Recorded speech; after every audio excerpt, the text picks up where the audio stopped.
વીજળીથી કેટલી ગરમી પેદા થાય છે? શું એને માપી શકાય? હા, બિલકુલ.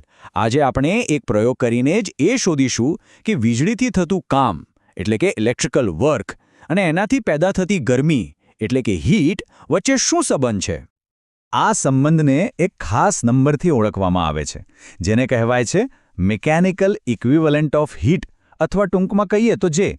સમજો કે આ એ જાદુઈ આંકડો છે જે જૂલ એટલે કે કાર્યને કેલરી એટલે કે ગરમી સાથે જોડે છે.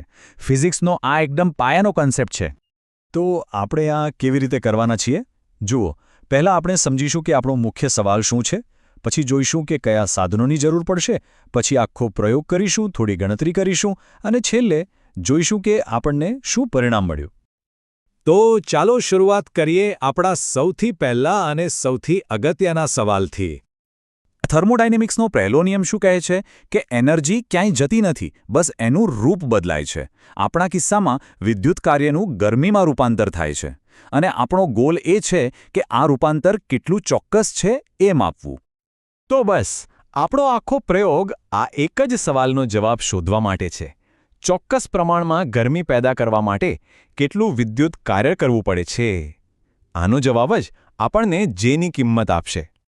હવે આ સવાલનો જવાબ શોધવો હોય તો એના માટે અમુક સાધનો તો જોઈશે જ. તો ચાલો જોઈએ કે આપણી લેબ કિટમાં શું શું છે. તો આ છે આપણા બધા સાધનો. પાવર સપ્લાય, વજન કરવા માટે ડિજિટલ બેલેન્સ, વોલ્ટમીટર, એમમીટર, આપણો હીરો એટલે કે કેલેરીમીટર, થર્મોમીટર અને થોડા વાયર. આ બધું જ આપણને આપણો જવાબ શોધવામાં મદદ કરશે. આ બધામાં સૌથી ઇમ્પોર્ટન્ટ છે કેલરીમીટર. આ એક તાંબાનું વાસણ છે જે બહારથી ઇન્સ્યુલેટેડ હોય છે. કેમ?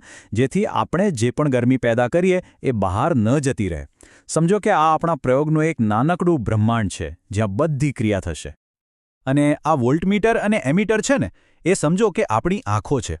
એ આપણને સતત બતાવતા રહેશે કે સર્કિટમાં કેટલો વોલ્ટેજ છે અને કેટલો કરંટ વહી રહ્યો છે. આના વગર આપણે કેટલું કાર્ય થયું એ ગણી જ ન શકીએ. સારું, તો બધા સાધનો ગોઠવાઈ ગયા છે. હવે વારો છે એક્શનનો. ચાલો જોઈએ કે આ પ્રયોગ સ્ટેપ બાય સ્ટેપ કેવી રીતે થાય છે. તો જો પ્રોસેસ એકદમ સિમ્પલ છે. પહેલાં આપણે કેલોરીમીટર અને પાણીનું વજન કરીશું અને શરૂઆતનું તાપમાન નોંધી લઈશું. પછી સર્કિટ ચાલુ કરીને બરાબર 10 મિનિટ સુધી કરંટ પસાર કરીશું. એ દરમિયાન વોલ્ટેજ અને કરંટ નોંધીશું અને છેલ્લે પાણીનું અંતિમ તાપમાન માપી લઈશું. બસ. ચાલો, તો પ્રયોગ પૂરો થયો અને આ રહ્યા આપણા હાથમાં આંકડા. કેલરીમીટર અને પાણીનું દળ, શરૂઆતનું તાપમાન 30 ડિગ્રી સેલ્સિયસ, વોલ્ટેજ, કરંટ, સમય અને છેલ્લું તાપમાન 40 ડિગ્રી સેલ્સિયસ.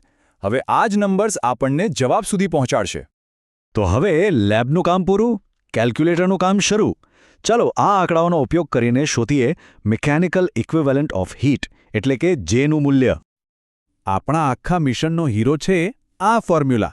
J=W/H એટલે કે મિકેનિકલ ઇક્વિવેલન્ટ ઓફ હીટ બરાબર થયેલું કાર્ય W ભાગ્યા ઉત્પન્ન થયેલી ગરમી H. તો હવે આપણે W અને H બંનેને અલગ અલગ શોધવા પડશે.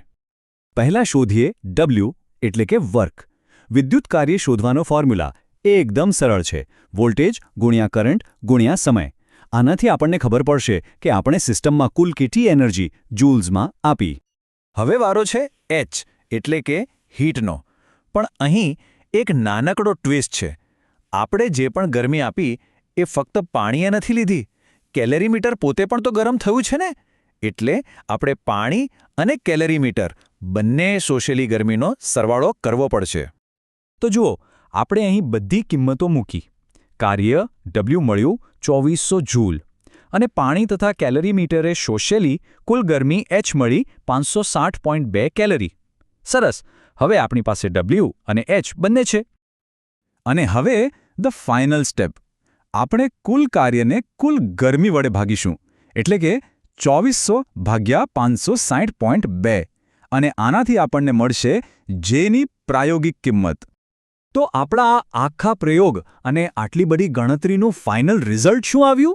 ચાલો જોઈએ. આપણી ગણતરી પ્રમાણે મિકેનિકલ ઇક્વિવેલન્ટ ઓફ હીટનું મૂલ્ય આવે છે 4.28 જૂલ પ્રતિ કેલરી. પણ શું આ જવાબ સાચો છે? ચાલો એને વિજ્ઞાન દ્વારા સ્વીકૃત કિંમત સાથે સરખાવીએ. જે છે 4.186. અરે વાહ, આપણું પરિણામ એની એકદમ નજીક છે. આનો અર્થ એ થયો કે આપણો પ્રયોગ એકદમ સફળ રહ્યો. આપણે સાબિત કરી દીધું કે વિદ્યુત કાર્ય અને ગરમી વચ્ચે એક સીધો અને ચોક્કસ સંબંધ છે જેને આપણે માપી શકીએ છીએ. પણ એક મિનિટ, આ એક આંકડો, આ 4.186 એ આટલો બધો ઇમ્પોર્ટન્ટ કેમ છે? આજના આધુનિક ફિઝિક્સ અને એન્જિનિયરિંગમાં એનું શું મહત્વ છે? જો વિજ્ઞાનના આવા જ ઊંડા કોન્સેપ્ટ્સને આટલી જ સરળ રીતે સમજવામાં રસ હોય તો અમારી સાથે જોડાવાનું એટલે કે સબસ્ક્રાઇબ કરવાનું ભૂલતા નહીં. આપણે ફરી મળીશું એક નવા વિષય સાથે.